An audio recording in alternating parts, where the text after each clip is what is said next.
Trent Taylor acknowledged that details remain extremely limited, urging patience as investigators work through the evidence. The night Rebecca's body was discovered, her fiancé, Richard Lee Failer, was arrested. Following that, the arrest of her sister, Kimberly Park. And this week, 2 new arrests: Rebecca's biological mother, Courtney Bartholomew, and her stepfather, Brad Bartholomew. But at their scheduled arraignments Monday afternoon, a request for a delay. We will go ahead and, like Ms. Bartholomew's, we will go ahead and set it for arraignment tomorrow. The court, in the meantime, will hold Mr. Bartholomew without a bond. I do find that he is both a threat and a flight risk based on what I've read in search warrants. As such, we'll reconvene tomorrow and see where we're at. Prosecutors say the pause is necessary as investigators continue reviewing documents and executing search warrants. If there was ever a case where there are circumstances that justify a delay of any type, it's this case. This is as serious as it gets. It's as horrible as it gets. And to preserve the integrity of the case. And that was our Tony Lundy reporting. Courtney and Brad Bartholomew will be back in court tomorrow, Tuesday at 1:30 p.m. New tonight, a youth health center, service center that is in Grand Traverse County, will soon close its doors. Health department officials say K-Town in the village of Kingsley has seen a significant decline in clients and visits. Our Ellie Baxter spoke with officials today about this change and has more.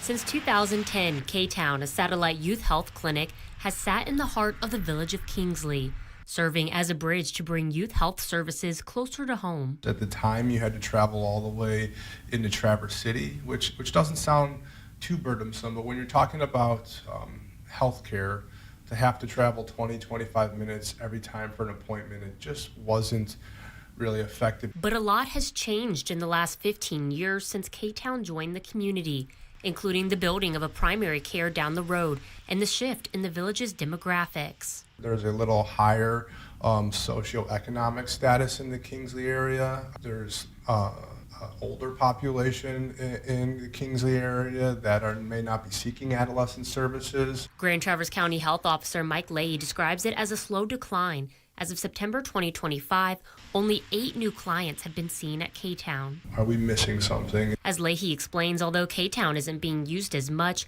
there's still a need for youth mental health services, and the health department is given money from the state to use for services like K-Town provides. We have been spending a lot of time just trying to figure out why or what we can do to address it. So they came up with a plan to pivot from a school-linked clinic off-site to mental health services within Kingsley schools called an E3 program. Expanding, enhancing emotional health. So it's going to put a licensed mental health provider directly within Kingsley High School. The solution, Leahy says, seemed almost too easy, but it also made the most sense when the goal was to always be more accessible. By putting a mental health provider directly in the school, we make that service that much more accessible to students, rather than having to leave school in the middle of the day or at the end of the day to see a licensed professional. Both the state's health department and Kingsley schools are on board, and Leahy says school officials are eager to get these services to students as soon as possible. As we as a community grow and change,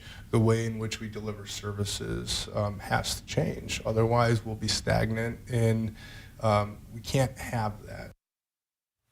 And sticking with the new health center in Kingsley, we have UpNorthLive reporter Ellie Baxter joining us tonight with more on the updates. Now, Ellie, this sounds like it's really the sign of the times when it comes to closing this clinic.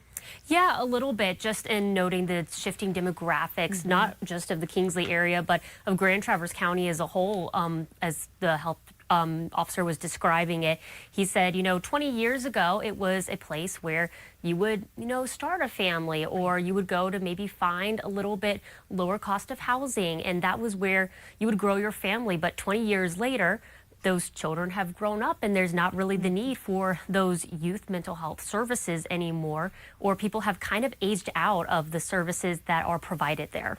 And you explained a little bit too in your report, Ellie, but what is the timeline right now for the clinic?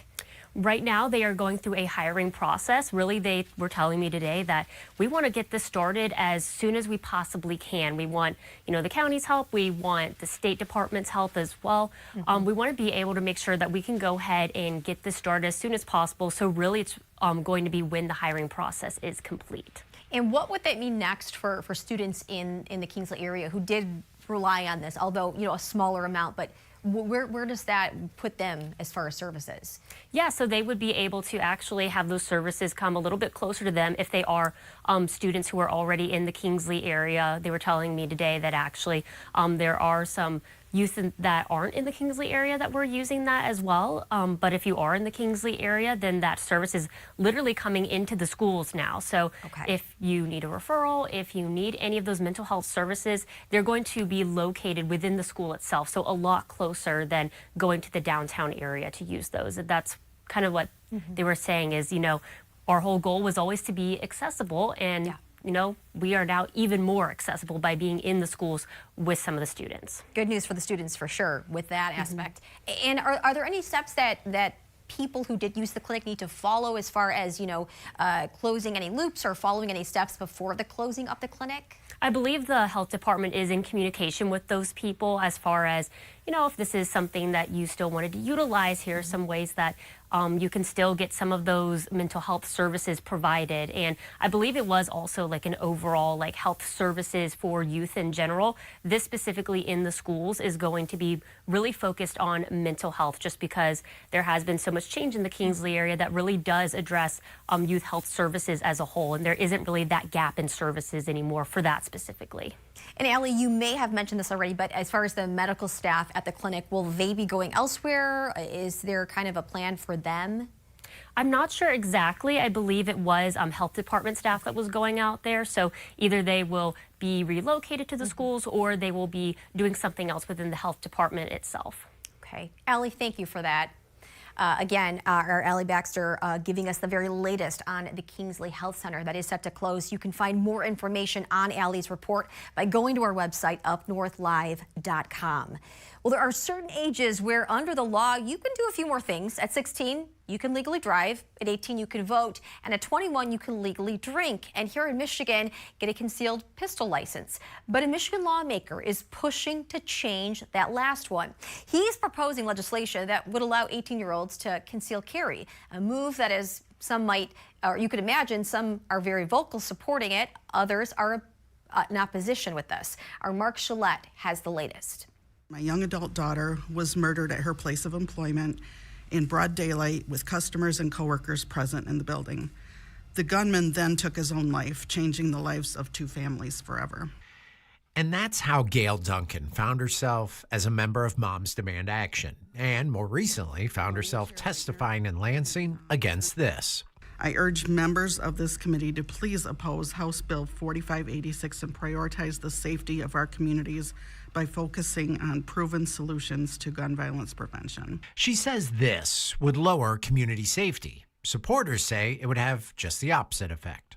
House Bill 4586 makes a simple but meaningful update to our current law in the state of Michigan, and that is lowering the minimum age to obtain a concealed weapon permit, or a CPL, from 21 to 18 years old. Michigan's an open carry state. It's legal to openly carry a firearm in public if you're 18 or older, and the firearm is in a visible holster. It's already legal to purchase and possess a pistol in Michigan at age 18. It's also legal to openly carry a pistol in Michigan at age 18. What we're talking about with 4586 is concealed carry. This would allow the same rights and responsibilities to an 18-year-old that are currently restricted to 21-year-olds. Now, this bill does not change background checks, training standards, or disqualifying offenses. Every safeguard that exists in our current concealed carry process remains fully intact. Supporters point out that the state already views 18-year-olds as an adult in many ways. An 18-year-old adult, someone that has the ability to vote, pay taxes, live independently, serve on a jury, and enlist in our military, should be trusted to exercise the same right of self-defense and rights of every other law-abiding citizen. And they face the same risks as those just a few years older who are legally allowed to conceal carry. So the truth is, young adults today face the same risk as anyone else. Many live alone. They attend college in cities. They work night shifts, and they deserve the same rights and ability to defend themselves responsibly. But opponents like Gail Duncan argue that the gap between an 18 and a 21-year-old is significant enough to warrant concern. The area of the brain responsible for judgment and impulse control is not fully developed in 18, 19, and 20-year-olds, meaning that they can be more prone to aggressive behavior.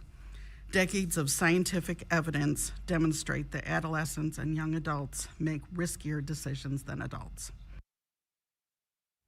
And that was our Mark Gillette reporting. Today's question has to do with this report regarding state legislation to lower the age of having a concealed pistol license, a CPL, from 21 years old to 18. So our question is, do you think the concealed pistol license age should be lowered to 18? Go to our Facebook page, Up North Live, and our website, UpNorthLive.com. Let us know your thoughts. Leave a comment. We'll check out those responses coming up later in the show. Toys for Tots of Northwest Michigan heading into its busiest week of the campaign. It's the 78th year for the Toy Drive as part of a national campaign that started by the Marine Corps Reserves. Toys for Tots has more than 100 toy drop-off locations in a 5-county area around Traverse City. Organizers say this week is a critical time to gather toys. What we're looking for is to ensure that every child in northern Michigan has a great Christmas. And we know that there are parents out there right now that they want a great Christmas for their kids like everyone else, and they don't know how they're going to do it. Various events will be going on throughout the week, including the biggest event on Friday with the Beta Toy Bus located at Burger King in front of the Meijer in Traverse City.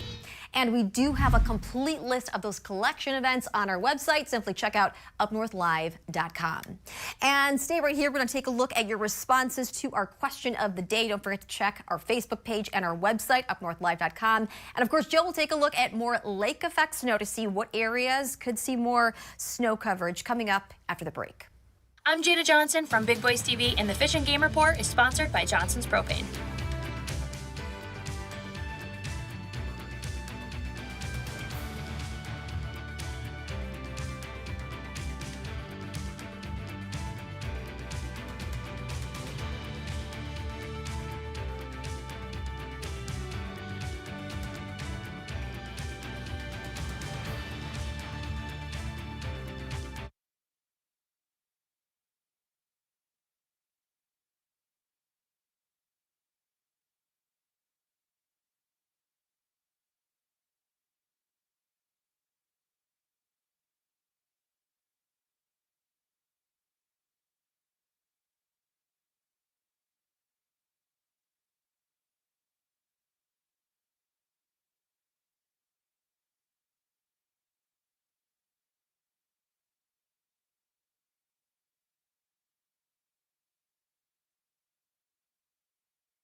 Welcome back to Unscripted. We're going to turn things over to Chief Meteorologist Joe Charlevoix. Joe, some areas right now seeing some lake effect snow moving into the area, and Petoskey's one of those areas, actually. It is, and you can see if you look at the map there's a lot of areas where there's nothing in effect in terms of advisories, watches, and warnings. But you see the pink shaded areas, that's our most areas of concern here, and that does include Emmett, Mason, and Oceana counties.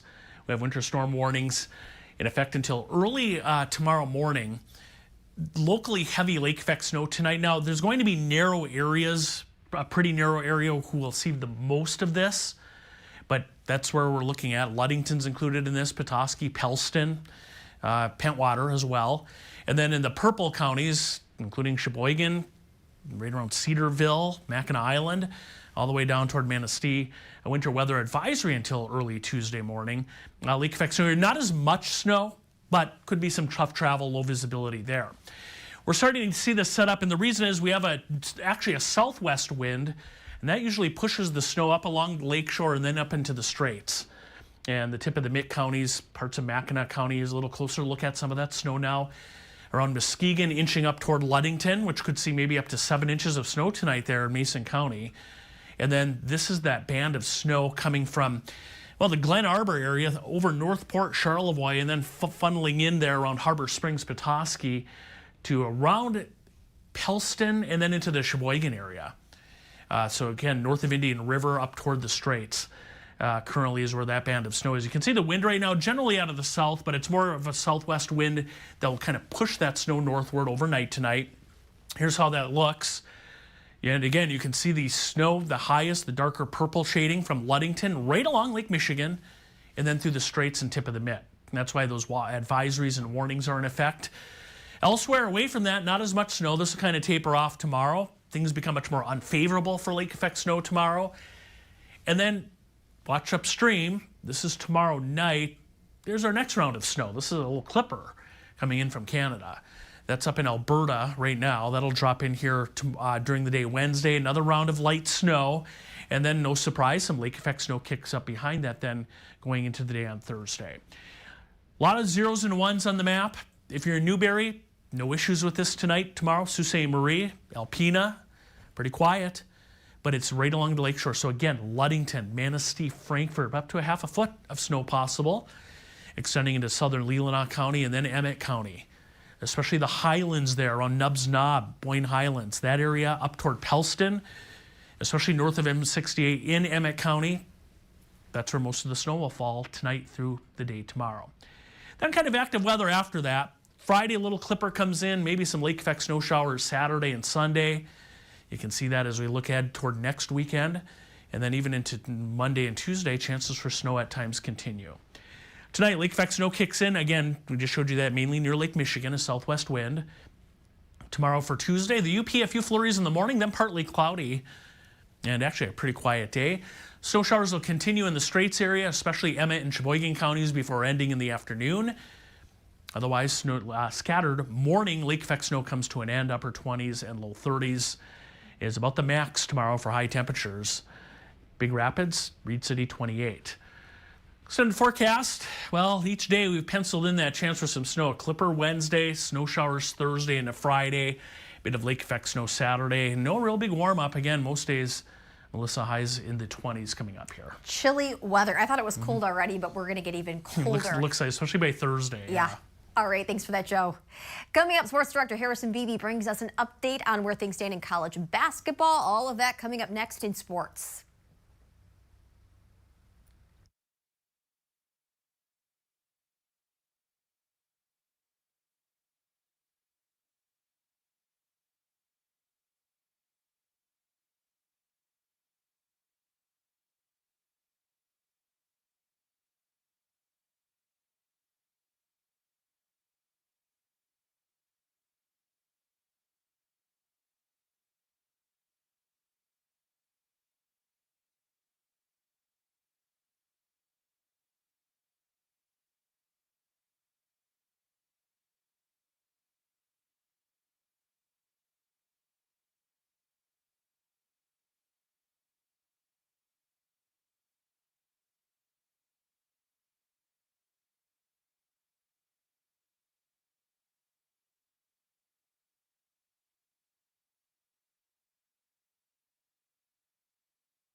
Welcome back to Unscripted here on this Monday evening. We're going to turn things over to sports director Harrison Beebe with some look at sports. And Harrison, big news for Michigan State football.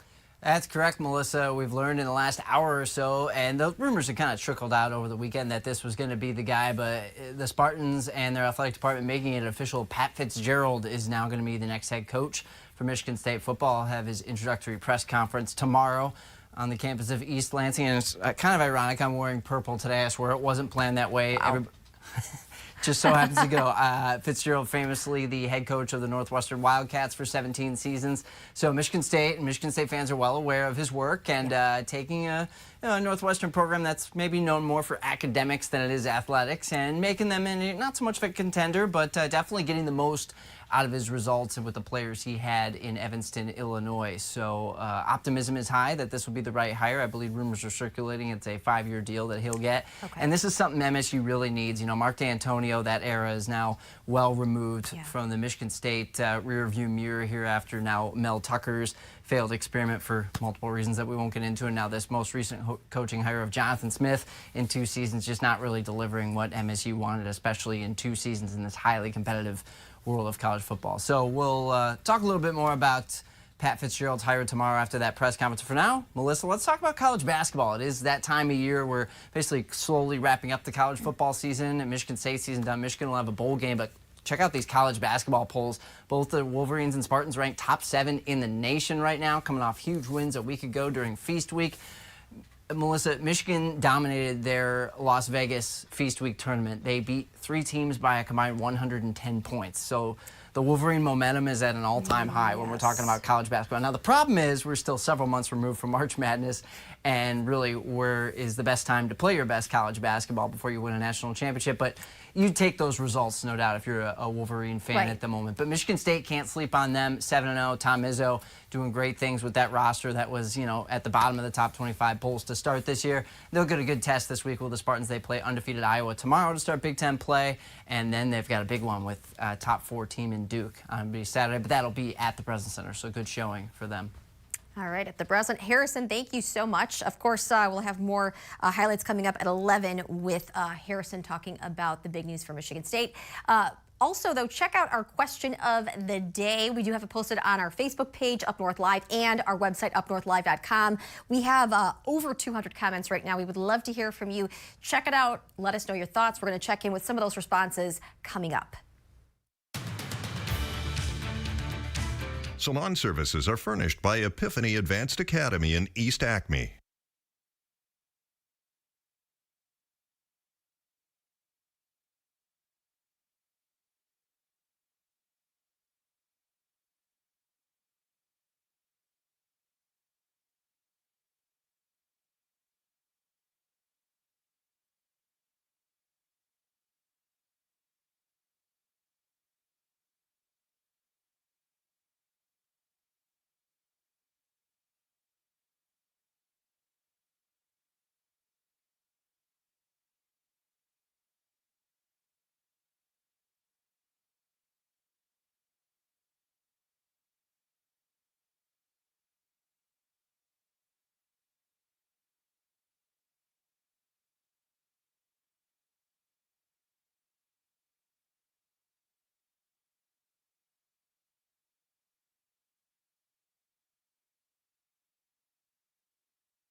All right, taking a look at some of those responses for our question of the day. Do you think the concealed pistol license should be lowered to 18? Jason chiming in saying if you can die for your country, you should be allowed to carry.